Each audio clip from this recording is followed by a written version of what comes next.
morning, we continue to follow the Amber Alert issued Sunday night for a 7-month-old baby girl. Police say Emma Grace Kennedy was abducted in Danville by her father, Carl Ray Kennedy.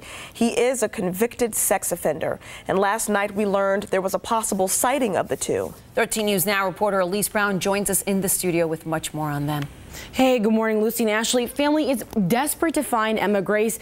She was last seen wearing a light blue onesie, and her father has skull tattoos on both of his arms. So after leaving Danville, police initially thought Emma Grace and her abductor could be heading here towards Hampton Roads, but police say the pair was possibly spotted last night in Seven Springs, North Carolina. Now that's about 3 hours from here.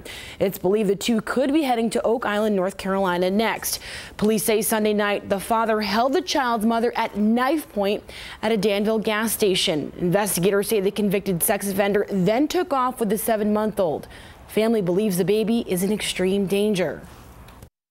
He has been threatening our family for quite some time now. I think his last words to my sister, from what she stated, was that he said, "You'll never see the baby again."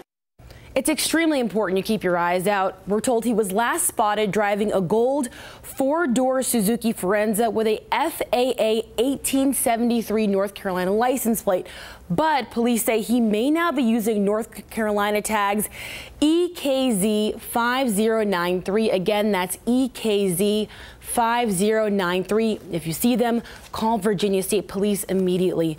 Live in the studio, Elise Brown, 13 News Now.